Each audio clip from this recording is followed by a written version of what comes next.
brochure and not to big audiences, so my first order of business will be to selfie. Oh, selfie this and look like you're all fascinated. Couple of legs. I'm also going to go on my phone and get my slides. One of the stories that I used to tell myself was that if I was going to stand up and deliver a presentation, I should have it all from memory. Otherwise it meant I wasn't professional, it wasn't good enough. I think differently now, I've crap memory, so I'm going to occasionally look at my phone, if that's all right. Now let's find the clicker. As Alistair said, I had an experience not so very long ago which forced me to reevaluate a whole bunch of things about how I've been living. And it's interesting for me to be asked to come and speak about this today and contextualise it as to the lies or the deceit that sort of went behind that. Lie might be a bit of a strong word occasionally, but I'm going to try and frame what happened a little bit and give you a perspective on sort of how I feel about those little lies that I told myself. Not just what they did to me, but what that also did to people around me. I've been in market research since 1991 was roughly when I started working in pubs and restaurants, as it happens. And I imagine that when transitioning into adulthood, that's probably when the first of the little lies probably started about expectations, how I thought I should present, how I thought I should look, how I wanted to look, and the reinforcement that delivered. So I suspect I've been giving what I thought I needed to show from the moment I started getting paid to do stuff.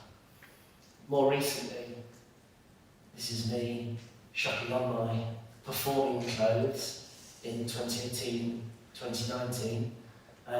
It's a great privilege to sort of go towards the end of an event like this, whilst also being awful, because I'd much rather have had it done already and sat relaxed, listening to all the rest.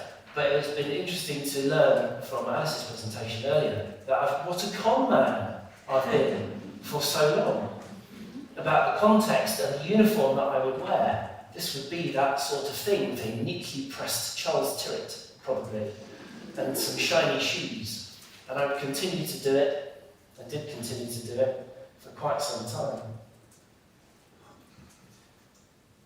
Several examples. The timeline of these photos was very shortly, within a matter of weeks in fact, after this is when my huge, debilitating physical and mental breakdown happened. But you wouldn't know it by what I was displaying. And it's only after having learned a whole bunch of things that I've begun to realise that I can and should be a little bit more honest about what I'm thinking and feeling at any one time. And I'm certainly not intending to call anybody out for bullshit today, but in every break there's been an awful lot of, hey, how are you? Fine, thanks, how are you?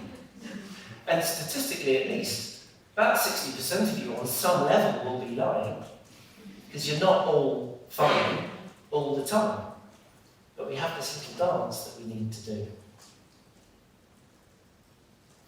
What led me up to a lot of this was something that I held to be true for a long time, which was that fake it till you make it phrase, that if you act and inhabit a certain skin for long enough, it might come to be true. And actually it did serve me really quite well, up until what I'm going to call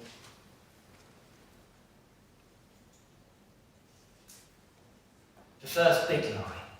I told lots of little lies along the way about how I was, how well I might be, until May 2018, so not terribly long ago. This is to represent the boardroom that I was in. I was with my boss and a respected colleague, and we were doing strategising about selling some stuff to accelerate sales of something in particular. And I found myself, most unexpectedly, feeling fine, and then almost spontaneously feeling not at all fine. For no particular stimulus, no particular reason, I just began to feel unwell, went from feeling totally normal to really, really not normal, awful in fact, until I had to lean against the wall for a minute so as not to fall. I actually slid down the wall in the boardroom and ended up basically lying under the table, feeling dreadful. I've hurt my microphone. Yeah. Feeling really dreadful. And my colleagues said, can you imagine? Asked the question. Can you guess what I did? You're right. And I said, quite convincingly, fine, thanks. Not fine. I'm lying on my back, hyperventilating, deeply afraid, actually, sincerely thinking, wondering, is this what a heart attack looks like? Actually thought I might be about to die. But I was so convinced that I needed to keep the clothes on, keep the context alive of the con man that I was, that I, with fierce determination, said, and I'm fine, carry on. Carry on. And unbelievably, they did. not for a long time, but for several minutes they took their pen and went back to the whiteboard and drew some more arrows, some stuff, and I'm hyperventilating on the floor thinking I might die soon. And in reality then says, like, you're clearly not fine, what can I get you? And I'm thinking, I'm probably having a heart attack, so a cup of water ought to do it. It's funny now. It wasn't funny then. But such is the power of conviction, with my charisma perhaps, but also my reputation and the context in which it was delivered and all of those things, that I had skin in the game for them to believe me, and so did they. Because we all wanted me to be fine and not be dead. So we all kind of gathered in on that, so to speak. And they asked me if I wanted an ambulance. No, I don't. Don't want an ambulance. I don't want to go here. The office was in Ealing. I did end up going to A&E in the end, under much duress. Went in. I'm a sports person. I've played rugby lots of times. I've broken practically all of this, not all at once. I'm no stranger to A&E departments to have bits stitched up and put back together and had a knee replacement and all sorts of things. So I'm very familiar with what the admissions process to A&E looks like, whilst covered in blood and mud and all the rest of it. I have never been admitted so quickly. Never. As I presented, by then, quite calmly, something that looked a bit like this, they asked me a couple of questions, whoosh, straight in. Great, I thought, the services in Ealing is fabulous. But they clearly could see past even the prep that I was trying to sell to them. At that point, I'm fine, I don't really need to be here, to make a fuss.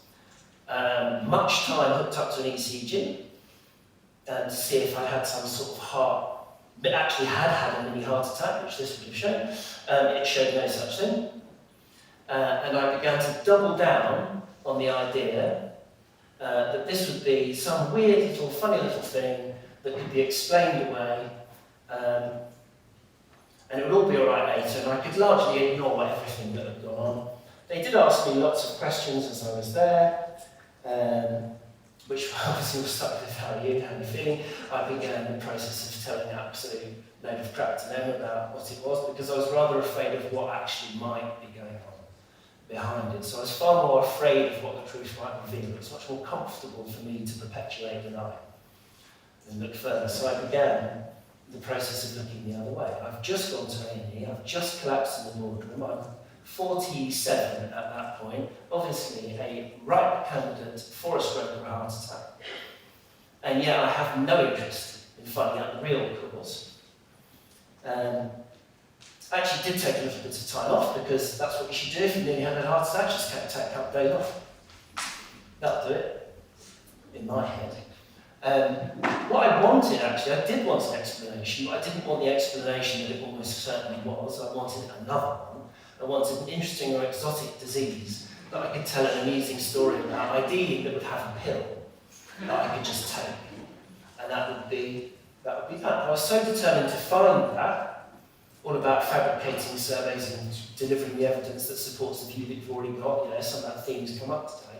Was so determined, you had so many blood tests, I did find such a thing, the slightly unfortunately named Graves' disease, which, as it turns out, it's a bit of a hereditary thing. It's a form of hypothyroidism, and I was only just by a mere fraction of a percent into the band that possibly indicated I might have it later when I was about 70.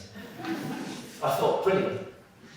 I have an explanation that I am comfortable with. Not the one that I suspected it probably was, but something else that I could blame it on. So I doubled down on the denial. I became very convincing at the explanation I was comfortable with. Not for the first time today have we had the concept of the snake oil salesman, but the snake oil that I was selling to myself, but not just to myself, to my wife, my colleagues, my family, my friends, and having been a fairly successful salesperson for a fairly long time, everybody was interested in believing it, including me. So we all, in a complicit way, thought, fine, we will believe what James is saying. And can you imagine how many times people asked me how I was? Well, lots, but can you imagine how that went? Hi, James, good to see you. How are you? Fine, thanks. How are you? And they responded in kind, because people do. So the more I beamed out, fine, thanks, how are you, the more people beamed it back. Not really a question. I was looking for evidence to support my findings, and that evidence did exist. The evidence I was looking at was my sales figures. That was the metric that I was interested in, because that supported the reality that I had constructed, that I was fine. And that was a collaboration that I should ignore. And successfully did. It's a byproduct of the perpetuation of these little lies, which were happening at home every bit as much as at work. I'd come home from work late and pissed, which became entirely normal behaviour for me. Not super pissed and not super late, but a little bit late. And in that lay the unspoken lying by omission, which would be, have you had a hard day with late meetings? That's why you're late. And I would go, that is what's happened. I'd come back with a bag full of beers as well, not stating I'd already been on the pub by myself for 2 hours, drinking a few beers to take the edge off. So lying by omission there. So we were in May 2018. We skipped forward a little bit, and let's just say as the water was heating up, and I grew more and more used to the normality that I was living in, which also was sleeplessness, night sweats, all sorts of signs and symptoms of fatigue and stress, anxiety. At no point was anybody asking me how I was really. Again, to that point of looking at evidence, that's what my sales figures look like for the duration of my time there. The blue on the right, the blue, not the light blue, the dark blue, the blue, is what I was achieving against the black, which was the target. So you can see actually I really was doing really very well most of the time, commercially, except what happened at a trade show, funnily enough, was a colleague said, how are you? And I went, fine, thanks, how are you? And she basically called me out on it, saw something probably in my face. My face whispered to her.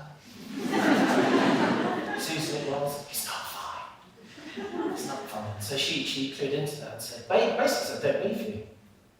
How are you doing? Because don't see yourself. I said it kindly, but directly. And I was in Wetherspoons, surrounded by my boss, my boss's boss, her, most senior person in my team, the whole of the rest of the sales team, and absolutely everybody else in the research industry that had just been to MRS Impact around the corner at Tower Hill. So there was 250 or so people to witness what happened when I told the truth by mistake for the first time, which was I'm not fine. This is too hard. I can't do this anymore. Except I didn't finish the sentence. Instead, I just burst into tears, which turned into sobbing, not like sexy sobbing, more like snot, red face, the weird hiccupy thing you do when you're trying not to let crying come out. And contrary to what I expected, which was ridicule and scorn, I genuinely did think that if people really knew how I felt, that I would be judged harshly for that. I didn't receive any of that. I received everything in kindness and support. Not without irony, since we're in the pub, the other thing I got a great deal of in support terms was liquid support in terms of get more beers, which I gratefully accepted because that was the crutch that I had been leaning on for so long. That was the beginning of the panic attack, as it turns out, as of course was the one in May. I had a panic attack at work. I refused to accept or even investigate the truth of that. Here I was having another one, because I doubled down on pursuing the truth that wasn't there, perpetuating the lie. I wasn't listening to the truth that my body was trying to tell me, and mine. So, because I wasn't listening, took action into its own hands, which turned into the physical and mental breakdown. Basically, it was a bit like you get the blue screen of death on your laptop. Laptop goes, enough, my friend. We're closing you down. That's what happened. So, panic attack, 12 days or so duration, ebbed and flowed, ended up losing the power of speech and the power of reading and memory. I was still at work, ridiculously, still saying I'm fine. I clearly wasn't fine, couldn't function at all. 9 months off sick, unable to function as let alone an employee, as a husband, a father, a person, a brother, a son. Couldn't function at all. Hello, funky transition. There we are. And it felt like some of these people, some of these images, there's all sorts of ways to feel a panic attack. It was personal, it was very public.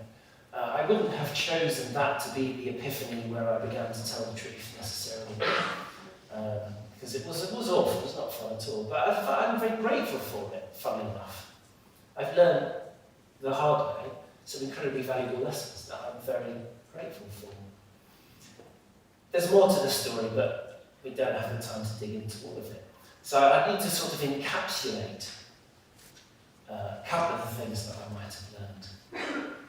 Before I go into, actually I'll talk about this cycle in a minute, but just as a sort of an observation of what was going on at home. When I came home every day over a period of time, very obviously stressed, my wife would go, "Are you okay? Are you stressed at work?" And I would say, "No, I'm not." Look at the numbers. And I was convincing about it. She's not a fool, knew me quite well, I've been together 20 years. And what happened in the absence of me telling the truth is what she constructed her own. And the truth that she constructed was that I was having an affair. Because I was coming back uncommunicative, closed in, late, pissed. So she filled in her own blanks. So funny enough, the truth that she constructed was worse than the actual truth that I thought I was protecting her from. No one was there. I wasn't having an affair. with a person, at least. I was having an affair with my job, which got all of my effort and love and energy, and there wasn't anything left for me or for her. Anyway, so there was a cycle. I got locked into a cycle, and just to sort of illustrate it, going back to what you bunch of liars in the audience, but everyone said, "Hi, how are you?" and everyone's going fine, thanks. Some of you genuinely, of course, will be absolutely fine and will be really pleased to have seen that particular person, but we will also would have done the social dance. Fine, thanks, how are you? I'm fine too, how are you? And then we move on, because they're not real questions. And the trouble was, nobody ever challenged me until Susan did that day about it. But are you? That didn't stop long enough to break the pattern, to make me think and answer the question properly. So I would suggest, and I've learned it time and time again in the last couple of years, that if someone goes first, and often that someone is me, when I've made a conscious decision to no longer perpetuate that cycle, as actually, mind you, not everywhere and all the time, but generally now when people ask me how I am, I will assume it's a real question, even though half the time it isn't, but just in case it is, I'll offer out a slightly different answer that's a bit more honest, and then I'll ask them how they are. And one of the ways to help break that cycle is to ask the question slightly differently. I've also learned that if you go first, people will tend to follow. They'll tend to mirror what you've done. And there's a real mutual benefit to that. Because I didn't know how I was feeling until someone forced me to articulate it. I still don't really know what I think and feel until I articulate it. I thought I ought to know how I think and feel by just thinking it and feeling it. Turns out it's much easier to process more clearly, verbally, or in the written form if you like journaling. It doesn't have to be a person either, it can be to a dog, or a lamppost, or a tree. I find it much easier out than in. So as an example, hey, how are you? I'd say, fine thanks, how are you? But how are you really? Oh, I'm fine too, but how are you really? It's a completely different question. You can use gestures in your face to convey that it's actually the same question. I would then advocate that you give time for the answer. If you're generally going to ask the question, do let them answer. Sometimes they're not fine, and actually perhaps the intervention that that person needs more than anything else that day, week, month, year might just be for someone to go, but how are you really? And if they're still not quite there, perhaps you don't know them that well. Perhaps it might be you to say, actually, it's really stressful life at the moment. My fuel bill's fucking crazy. I can't afford milk as much as I did last week, whatever it is. Actually, I'm not. It's hard right now, right? And they'll follow in that space, like these not.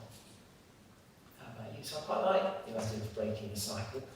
And if you don't really want to know the answer to the question, but you still want to appear polite, and I think I've probably learned this off Gordon Ramsay of all people, if you ever watch his Kitchen Nightmare show, he never says how are you to the people he's about to tear to pieces in their awful restaurants. He just says, good to see you. That might also be a lie, but at least it's not an inquiry about how somebody is at a question that we don't want to know the answer to.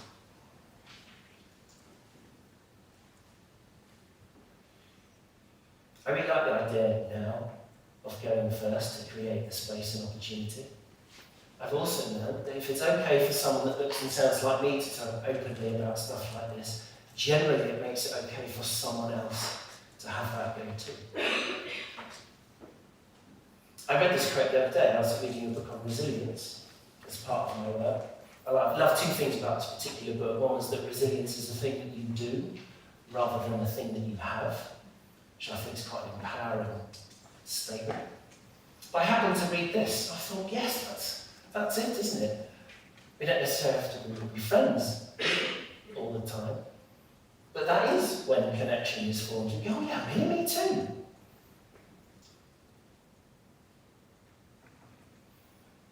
It's getting a bit preachy now. So I will say that this is true for me. The truth helped set me free. And it's helped others too. And it's useful in this for me to be reminded what a conversation actually looks like. And it's when things are shared. It's not where one-way inquiries are made and nothing's shared in return.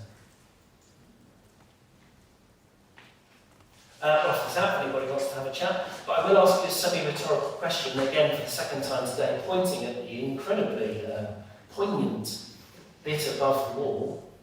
And that would be just to gently ask, how are you really? Thank you very much.